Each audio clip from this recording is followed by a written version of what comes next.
Great afternoon. I just had a late lunch, and as I reviewed one of my vlogs about music, the song that I sang, Lea Salonga's Mulan, theme song from the movie Mulan, I was touched with the lyrics, my dear brothers and sisters, because at least 90% about it is really applicable to me. Like, I had to take some roles that's beyond being a lady, like taking roles as manager, as leader. And when I went to Asian Institute of Management, it was even more enhanced. But I know that my ambition to be a religious has put a great hindrance upon it. But anyway, what is more touching was that um, I felt like my friend, all the way to the kingdom of Bhutan, was one of those few viewers I have there for that music video. I mean, it's not really a music video, it's like audio lang, no, of the music Mulan. Because this prince from Bhutan, my classmate back from AIM, since pre-MBA, he is a sensitive man. I mean, he is close to my heart. He's like a Filipino too. One thing I've noticed is that he is also a prince. Isn't it that I have also a royal blood? So it's somehow attracts, it makes a point of attraction to each one. Like, example, that Ian was also attracted to me. Even if he forgot about me being the girl he used to see in his childhood. We are attracted to each other, and also Daniel. And I'm not sure if Gali is also one with a royal blood from the ancient China, an emperor's lineage. I don't know, but I think he was also had that attraction, quote unquote. And not to forget also the half Vietnamese to Pinoy Hong. So that's it. Parang natouch po ako because I could I could feel how I sang the song, and then the lyrics itself na parang akma sa akin, no, somehow. I could not really like point out punto per punto kung ano yung akma doon. But yun, parang napipil ko sa heart ko na yun na nga, si Sonam, Prince of Bhutan, one of the prince of one of the prince from the kingdom of Bhutan, ano, viewed my vlog about it, and then I could feel in his heart that he loved me, as in even marriage he almost gave me. The year when my father passed away, oh my god, I want to cry because I could feel the love that he has. Like, he has already 9 wives, and that year before my dad passed away, he kind of proposed a marriage, but I could not understand. Like, he wanted to meet me up in Singapore, like all expenses paid, supposed to be. Kaya lang, hindi naman sa akin sinasabi in full detail. Basta sabi nila magde-date daw. Parang ganun. Tapos, hindi naman natuloy. Pagkatapos, I've known from Hudson. Hudson is a common friend. I mean, he is a close friend to Sonam. Both of them came from UP. I'm not sure if they were classmates. But it was Hudson who explained to me, like, oh no, he's on for to get married with you. You will be the 10th wife if ever. Parang ganon yung sinabi niya. But anyway, I also love you, man, Sonam. That it's not really it's beyond love that I was able to see. I think he's kind of a daddy to me too. That he knows how I feel, even in AIM. He knew my sentiments, like, as if he was saying that as if you were forced to come here. That's why during the first sem, parang you gave it a shot and it did not work out that well. Like, nobody like really fully supported everything, no? Like, even in the allowance, the scholarship, I'm supposed to be full scholar pala. Wala man lang parang support even from the admin and the staff of AIM. Diba? Kasi if they are really supportive, or what do you call this? If they are supportive enough, they would be there to inform me agad-agad na merong ganito, so that I wouldn't be worrying a lot about everything. Like, for example, allowance for the projects, something like that. If they were supportive enough, I would, and Don would have made it till we graduate Masters in Business Management. So I could see in my vision that Sonam was reflective in that garden, the mysterious love garden in AIM. Like, he was reflecting that he could see that, like, I really worked hard, but like a lot of people wanted to put a hindrance and everything, because he knew me in pre-MBA, I did good, etc. It was really our circle in the pre-MBA who was able to see me, at least man lang shine. They get to know how I speak, how I think for the cases, as well as Don, my brother. But in the first sem, a lot of students already like that. When you do not strike the attention of the professor in one subject or two, that would be it.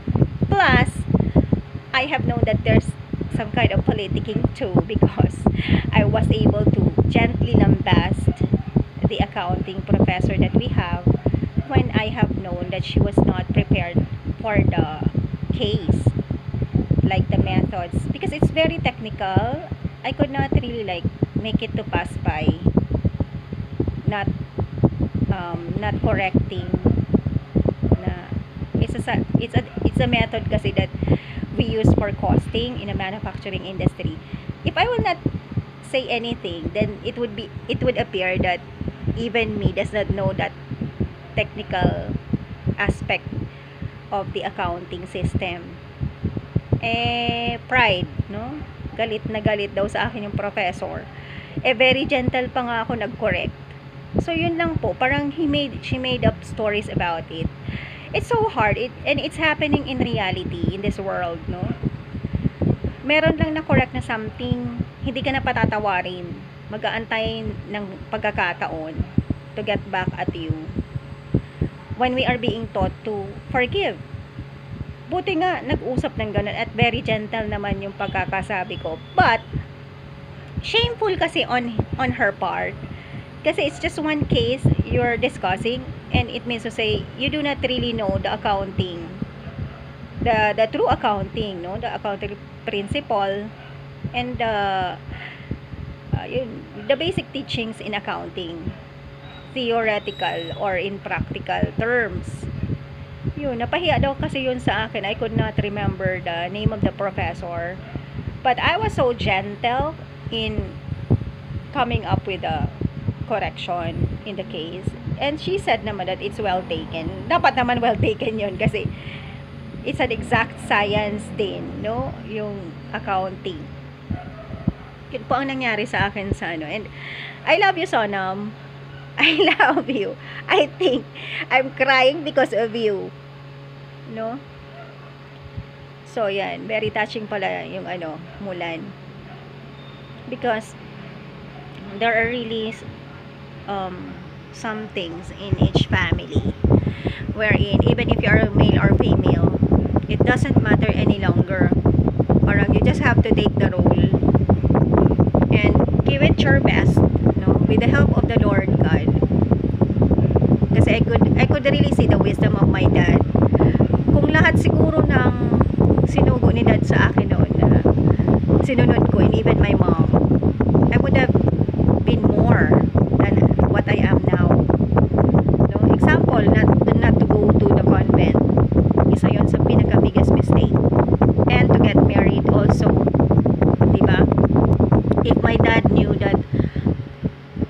okay lang naman din sa akin, hindi ako mag-choose to go to the convent, then Ian Angelo would have really met me and we could have gotten married. So, yun, tingnan nyo guys, all of you who could listen to me right now, young people, better obey your parents. Except na lang kasi kung pakakasalain ka nila, no? I do not know the extent of obedience that we talk about here, but I do not know if kung sinful you have to obey pa rin, but in the end there's something good that's gonna happen. I do not know. You need to ask the Lord God about it. Kasi in my part talaga, it was very good that I obeyed Him, that I would be an accountant. Otherwise, I would be a foolish woman, no, not knowing things. Because I saw that a lot of things in the society, in the government, in the church, in companies, in the academe, a lot is really like, the heart would be the accounting, no? The finance side, and everything would just be supplemental. Parang ganun, subjected. Always, in all organizations, very important po yung proper accounting, proper finance. Not only financing, but finance management, something like that. So yun, I am very thankful to the Lord God for my father and for my ability to obey also.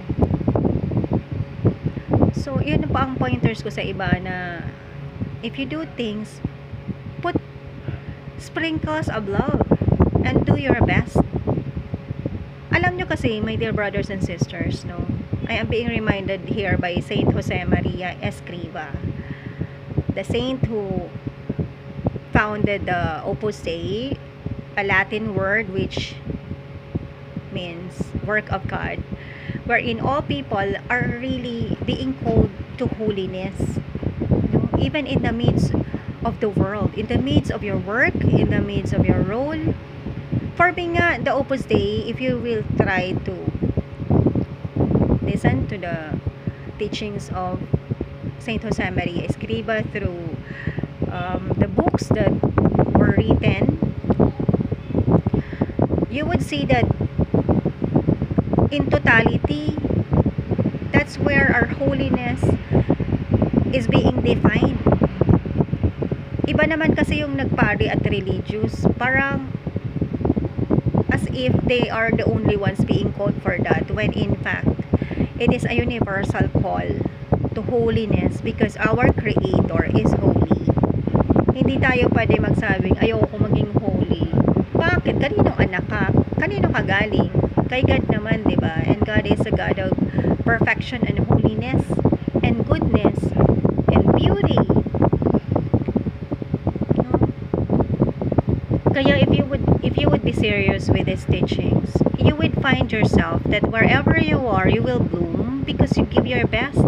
And whether you are being applauded or not, recognized, acknowledged or not, being rewarded and awarded or not, having commensuration or compensation or not, whether your superior is looking or not, whether your loved one is watching or not, whether your boss, your manager, you know, the president or the Holy Pontiff is watching you or not, whether there's a CCTV or not, you would always opt to give your best and the goodness in anything that you do, in anywhere that you are. You bloom later on. You know, the simplicity, honesty, and humility in simple things is actually stepping stones for you to be great. Example, you know, my Ian Angelo King, he wouldn't reach that point, no, to gain success. Example, in car racing, etc. I've seen how simple he was before. You know, very simple din lang siya. Pag naka-t-shirt nga yan, you know, you wouldn't even think that he owns hotels. He's really very simple. So, ibig sabihin, everything starts off with simplicity in small things, honesty and faithfulness in small things. And that's also what I could say with my father also. Yung uncle ko naging billionaire, you wouldn't really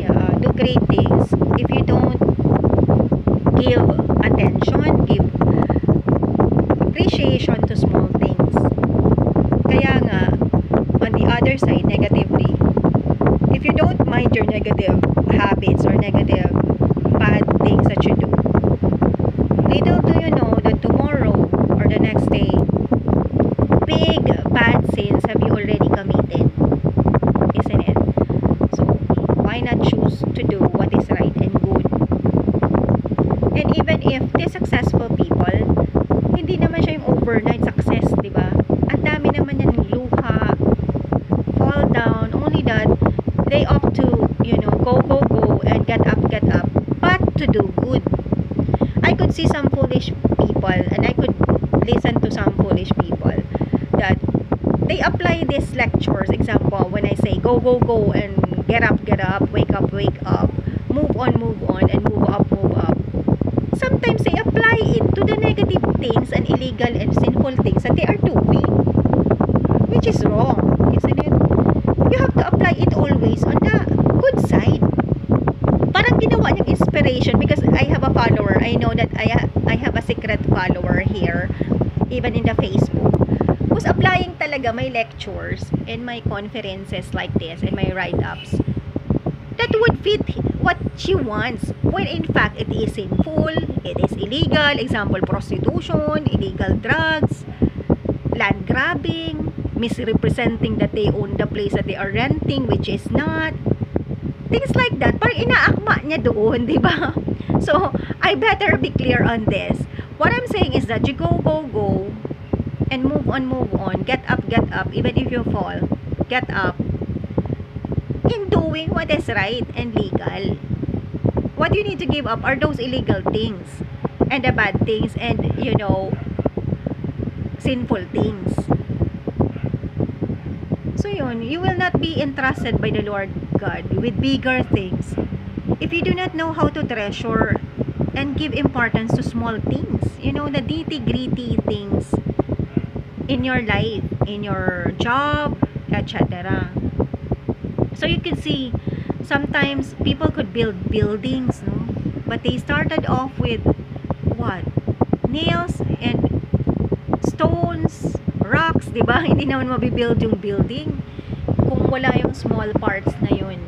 Everything is contributory in order to come up and build a magnificent building. You could appreciate the building of yung ginawang hotel ng mga kings, the Saint Benilde. Yeah, like that also of the building hotel of the Trump. Yun naman, lahat gold. Basta nagustuhan ko masyado yung building ng hotel ng Saint Benilde. That's I do not know, sister school of De La Salle University, because Saint Benilde has HRM courses, so they have their own hotel which is owned by the kings, kila Ian Angelo King yun. Ang ganda kasi there's one video clip I was able to see done by a drone. Ang ganda niya. So, diba, hindi yan mabibuild na ganyan kalaki, kaganda, if not all the small materials used for it contributed for it to be built like that in a whole structure, diba? So everything really counts. Ang hirap maging perfect, pero if we really try to aim for it. I could remember our martial arts instructor before, si Mr. Diaz. He was saying, we call him Great Sorsan. Tama yung sinasabi niya na importante, example, in the martial arts, the skills that we learn. It's very important that unang-una, tama yung alam mo kung paano yung gagawin, di ba? The know-how, the knowledge of how it has to be done. And secondly, that how it is being done correctly. So, from there, at first you will not be able to get it siguro at once, di ba? But by practice, you will be able to perfect any skills or stance or technique. No? But importantly is that during the practices pa lang, dapat alam mo na tama, the right way. Pero paano kung mali, tapos pre-practice mo, hindi na perfect ka sa kamalian at kasinungalingan at sa illegality. Diba, do you get what I mean here? So, dapat sa umpisa pa lang, alam mo ito. Pagkatapos, alam mo yung tamang pamamaraan. Yung tama at the right the right way of how to do it, something like that. Oo nga naman, di ba? Kung mali yung ano, kung mali yung pamamaraan, tas pre-practice na perfect mo yung ano, error, yun, na perfect mo yung error. Example, isa po sa nakakatawa dito sa ano, di ba sa vlog ko, yung up, down, pump, ano ba yung sinabi ko? Up, down, pump it up. Up, down, pump it up. Mali pala yung lyrics, my dear brothers and sisters. Kasi ginaya-gaya ko si Barbie Imperial. Diba yung actress na galing sa Albay? Yung kasi yung kinakanta niya, yung pala, chinek ko yung song ni, sino ba yun? Yung Filipino-American din na, yung talagang singer ng song. Ang sinasabi pala, up, down, funk it up. Hindi yung up, down, pump it up. Sorry for that. Mali pala. Para akong bata, nagaya-gaya sa mali. So, yun ang sinasabi ko. So, dapat alamin mo muna kung ano yung tama, di ba? And from there, that's the time you sharpen up with it and practice until it gets perfect. Ayan. So, thank you so much to Sonam from the Kingdom of Bhutan. And my prince is also agreeing with me that Sonam loves me. Mahal niya ako, naging daddy yata siya sa akin. And I could even imagine that he argued with, at one time he argued with Daniel Chong, because I think there was an issue in the class, and then he was wanting to, I think Daniel was wanting to attack me about something na hindi ko alam. No, he was looking my way. Hindi ko nga alam, baka yung sa company nga namin, no? There were issues in our company that I did not know, which I should have been clarified about. So it was Sonam who really stood up and tried to meddle with Daniel that time. Like, I think Daniel was like, that's it, there's really issues here, something like that. And he was looking at me again, very innocent. I did not know what he was talking about. And it was Sonam who really stood up and tried to meddle with him and said, whose point of view is that? With much authority. Huh? That's how prince and princesses are. For you people of the Lord God to understand how we are. No, we really try to stand up.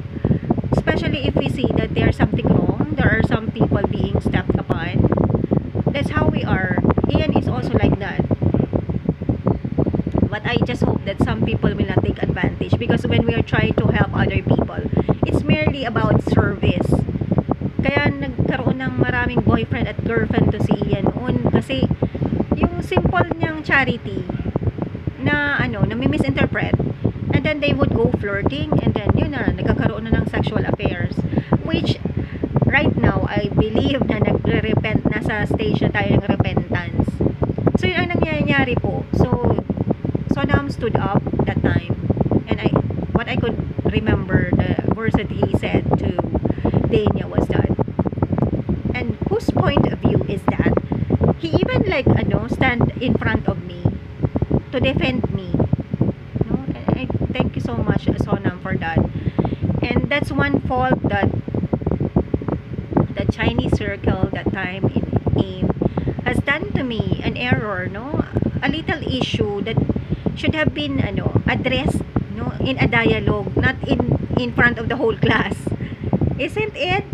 Buti nga na nakat ni Sonam, kasi totally wala talaga akong alam what he is talking about. And it's a big no-no also. You're not my boss. Why do you need to discuss something like that inside the class? And you should have, approach me and ask, what is it we heard like this? Na minsan nga sasabihan ko yan kung minsan pwede mong sabihan yung nagaganyan. And who are you asking about it? No, we are all students here. We paid for our tuition fees. So, does it matter? It's something that I have to address with my own company. Something like that. But if I was asked, I would also answer there. Diba?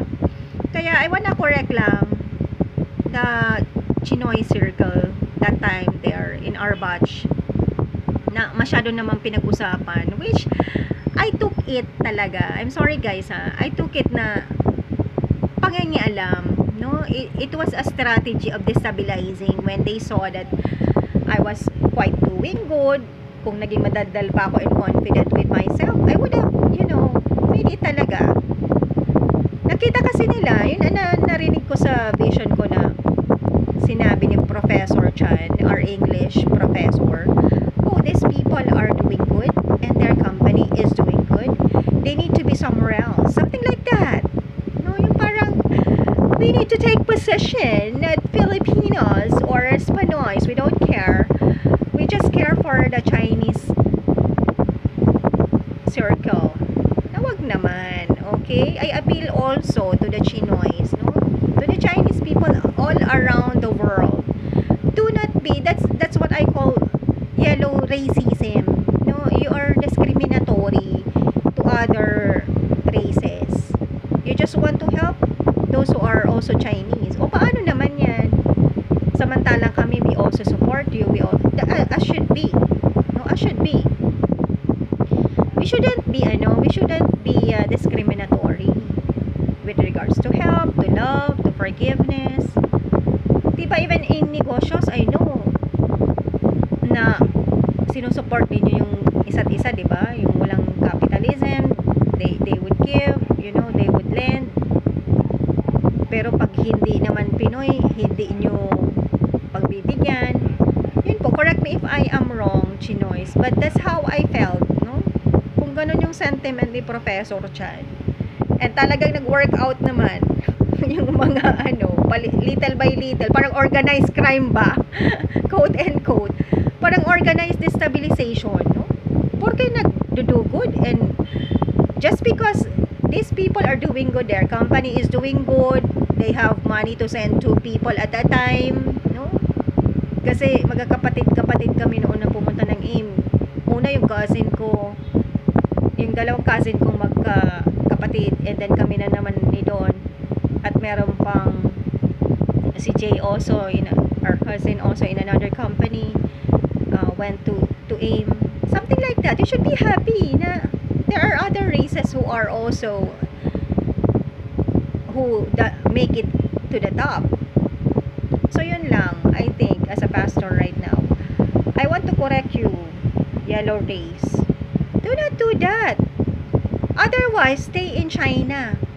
This is a big joke that I'm gonna say, but I am serious with this. If you do not know how to love and to really help and support the Pinoys and Spanoys and other, lahat ng klase ng Pinoys, even half-bred, you should give the same love and support. If you say that you want to give charity and help, have that same attitude. Otherwise, you are practicing yellow racism. I'm the one who's gonna make the title because that's what I have observed. We discriminate others who ask for our help. Pagka kapwa Chinese, okay lang. O sige, pautangin kita ng ganito. Lagay mo sa tindahan mo. Pag Filipino, ayaw mo namang bigyan. Hindi mo naman binibigyan ng capitalization. Isn't it?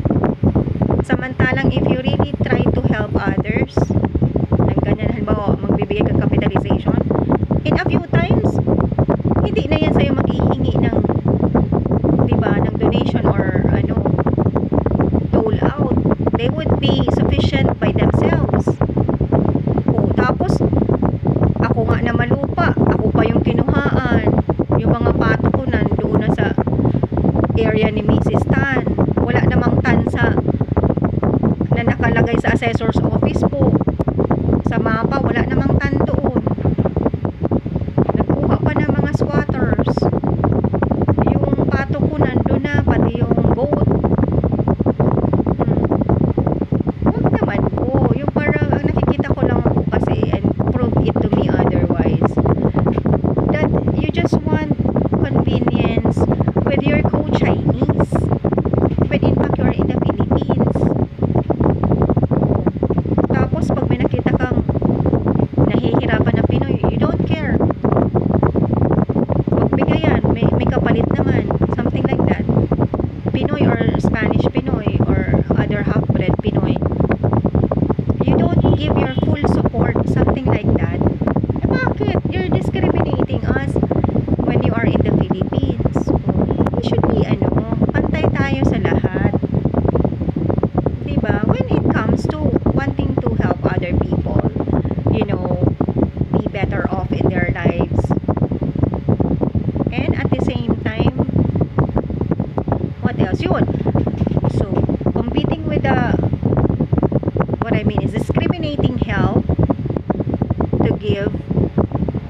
whomever you give them to. But also, yun nga, yung destabilization plots that you do to people that you see that who are effective in their jobs, accomplished, successful, beautiful, the landed people. Oh, kami naman yung pinupuntiryan nyo for destabilization. Huwag naman. Diba? Ako feel ko po yan. Nobody could really like negate my lecture here because I am a first-hand experienced victim. No, ako mismo po, by observation, by reports to me, and you know, my personal victimhood. Good thing that King is finding its way to my heart. No? The small things that Ian might have done to me and Archie. Pero binabalance ko po na meron din sila mga naughty things na ginawa yata to me, to Don, and to our company. Kaya lang, ang sabi ko naman, hindi naman ako close not to forgive. Pero stop na. Tapos mag-ask ng forgiveness. Diba? Kasi ang tagal-tagal na noon. No, I am appealing to you, you know, Chinese Filipinos. Kung magkakaisa lang tayo lahat, better off pa what we are experiencing right now. We will be in a better state. Graces would come in. You know? Kaya ganun po ang hinihingi ko sa inyo. Kung nabiktima ako with that, you know, what God has shown me, said by Professor Chan, which happened to us, no? That these people are doing good. Their company is doing good. So they need to go somewhere. You know, it's about kicking out to be destabilized. That's what I could see. You know? Please. You gravely offended the Lord God by having done those things. Ako nga, naisip ko nga, ang dami ko rin mga Chinese friends eh. Sabi ko, if somebody was really serious to help me, I would not be like in this status na, kasi ako naman, inaako ko naman, diba, that I made a mistake going to the convent. Pero wala din. And you know what, mind you, also, even priests who are Chinese, tingnan mo, si Father Giancarlo Rosales, hindi man ako niyan tinulungan ng bonggang-bongga. Like how he did to my Chinese friends na sila Tena. Yan ang mga tinulungan niyan talaga. O, nasa station sila. Tapos, parang tinuruan pa na hindi daw ako tulungan. O, isa pa yan, ha? Isa pa yan na ilalecture ko sa inyo, ha? Kasi love kayo ni God, mga Chinese, okay? Kasi kung hindi ko kayo matatakal in this lecture, it means to say that you are not being loved. Okay? You are being minded upon by the Lord God, and He's telling me to lecture these things.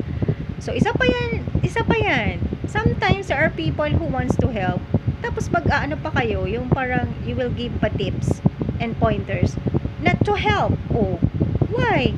Tapos you want lang that the Chinese people and your friends, yun lang and your friends who might not be Chinese, be the one to be helped. Oh, discrimination baga yun. Si God baga is not picky. Lahat niya gusto i-embrace. Kaya lang you have to cooperate, you have to go His way, you have to be obedient to Him. Yan, isa pa yan sa sa dapat nyong pagtuunan at pagnilayan, no? Change your ways. Do not anymore think that you are Chinese. Okay, ako hindi naman kasi masama na, di ba, parang may preference ka, may favorite ka. Example, yun na nga, kung kapwa mo Chinese, you wanna help, okay lang yun. But like to destabilize and do harm just out of competition other people of other race, it's a big mistake for you if you want to go to heaven, no? And mind you, if you are very competitive here on earth, be competitive to go to heaven. You wouldn't want to go to hell where there is eternal fire, eternal punishment, eternal penalty, eternal hunger, eternal thirst, eternal pains, hatred.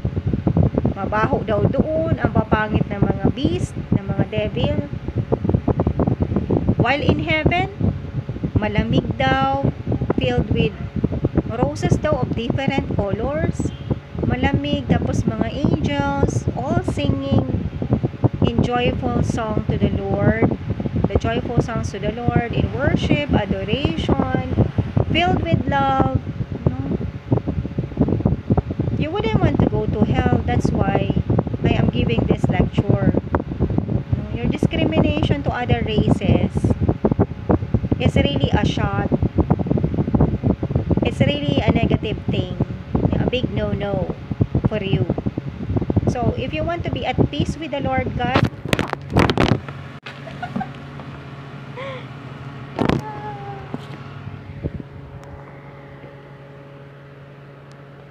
nahulog po yung ating video recorder.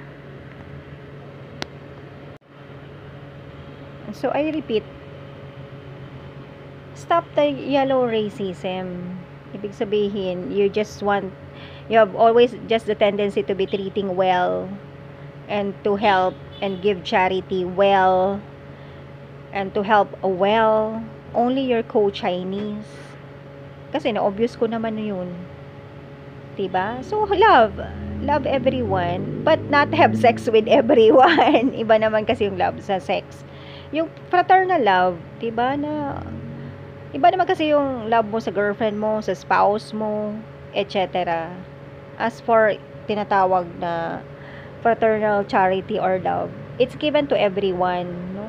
Wala kang pinipili dyan na, example, nakita mo in danger, hini-help mo, diba? Example, if you have information that would be helpful to the person to be away from danger, o di, sabihan mo, hindi ka nagpipili. Diba? Pero I repeat na kahit ako, since we have a royal blood from Spain, especially when I have known about it, I had a tendency, to parang have a special attention if I would see co-Spanish, but not really like setting aside Pinoy or Chinese, diba? So yun. So if you may have any other questions or queries about my lectures, you could you may call me up at 0945-199-7718. So you may get in touch with me. Any reactions